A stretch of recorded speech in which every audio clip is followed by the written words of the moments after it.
And I was just talk about a bit about my process about like how I would have made these and how I would have used science to do it. So these tubes, what they are, they're stage risers that you use to kind of. So I got the idea from the National Concert Hall, where they have to raise the stage in different parts. And they put these tubes under big planks of wood to raise the stage. And the way it sounds normally is like this is what I heard them sounding like. So if you have a few a pipe like this, you're probably all familiar with this sound. Throwing them to the box. But I realized one day that they were slightly different sizes, and they made slightly different sounds. And actually, the thing is, I knew that I could get them to kind of sound good, but actually I didn't realize the potential of them. And as I was kind of working with them, I got more excited, just hearing the result. And then that kind of got me, I made a few of them, and then that inspired me to make like a whole 3-octave set of like 36 or however many there are. So you go from this sound and then to this.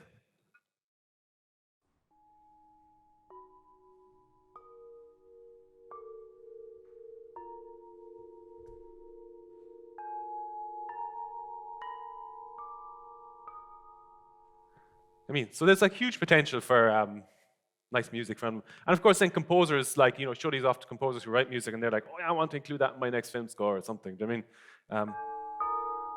And that's how it works. That's how a lot of the sounds that you would hear in movies actually got there, from people experimenting.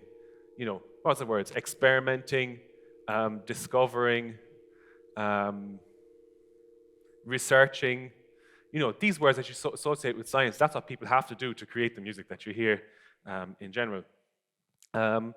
I was just going to say, and just quickly, I'll just show you roughly how it works. So you can kind of hear, you get multiple sounds out of some of these.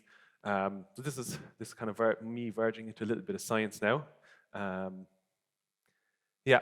So I'm not sure if you kind of know how sound works and stuff. But so the difference between, say, the sound of a violin and the sound of a piano and the sound of anything is to do with how the sound's made up inside. So when you hear, let's say, an A sharp or something, whatever, you actually don't hear just an A sharp. You hear like a load of different notes, and it's to do with like how the sound waves fit into the object, because they're constrained to fit into something. Do you know what I mean? So in this case, the pipe there, it's constrained by the length. So you can see that they're longer and shorter.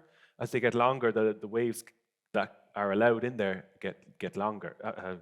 So the note changes.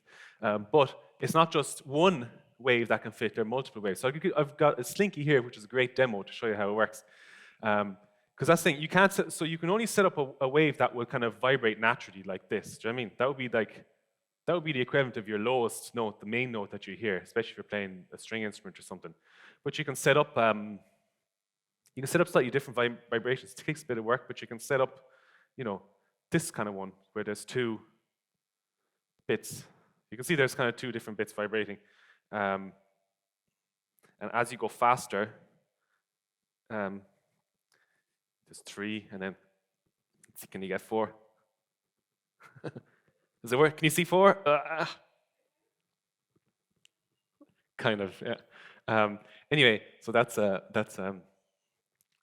you can see kind of how so all those vibrations basically are, they're like physical vibrations, or they're like, and where these ones are sound vibrations in here. So the way the sound is made up of, so I'll give you an example. So let's say you hear, if I grab it, say right there where I'm holding it now, kind of about a quarter of the way up, it lets one of those through, but not the other ones. So this is kind of how it sounds. You can all hear that, can you? At home. But if I grab it somewhere else, so in the middle there's another one. Sometimes if I grab it, let's say at the top, like all the possible vibrations are vibrating a lot there, so you can't actually, it doesn't let anything through, So it lets that one. But if I grab in the middle, it lets this through. Do you know what I mean? So they're like the components of the sound, and then the complete sound of the thing is made up of a mixture. Do you know? So let's say you got this, and then if I don't let it go, you hear the 2 together. So that's kind of that gives you the characteristic sound of the thing that you're that you're playing. Now, not everything is as simple as that. So when I was trying to work with the plates, it was driving me bananas because it was. Oh yeah, I was saying just there you can kind of see that they're just an example of how waves fit in. Again, it's slightly different for this because they're kind of not clamped at either end; they're clamped somewhere else. But for the plates, it was kind of quite difficult because you have to deal with like you have to deal with like the waves in like multiple directions. Do you know what I mean? It's like two-dimensionals. So it was like and I was like looking up the math, and even so I have, say, advanced enough math from 5 years in college, and like it was driving me crazy. It was really difficult. So, but I found these things which are great. These are so what somebody did with these plates is or something similar is kind of is get a kind of a signal generator to make different notes to get them to vibrate, and then they put sand on the top. And what happens is, as the plate is vibrating, it kind of the sand pools in places where it's not vibrating. So again, like that, it kind of each possible vibration kind of has its own shape, and so the sand pools in different places. Just other examples of vibration, because it's not just sound that behaves this way. So this is like confined. So like if a light in an optical fiber also kind of travels in these kind of shapes, so you might have light all in the middle, say in the first one at the top, or in two portions, or three, or different. There's different possible ways. So yeah, so that's why the sound of these plates is way more complex. Do you know what I mean? Like if you hit one, it's you hear all these things. It's a lot more,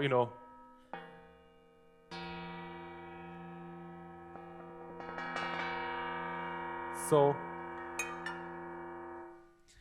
yeah, and lastly, I suppose something that I'm also very interesting is like, is messing with people's. In general, I love messing with people's perceptions, especially when playing. That's why these pipes, everybody thinks they sound a certain way, and then you go and put them on stage and they sound completely different, and it's like everybody's then curious about why that is, and it adds an element.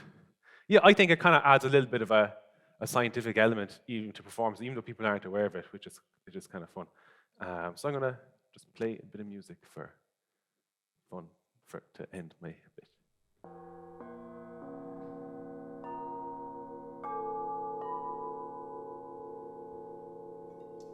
And these are, so to go from like trying to control something to kind of dealing with, randomness a little bit, these are just one tile smashed up to bits and collecting the bits.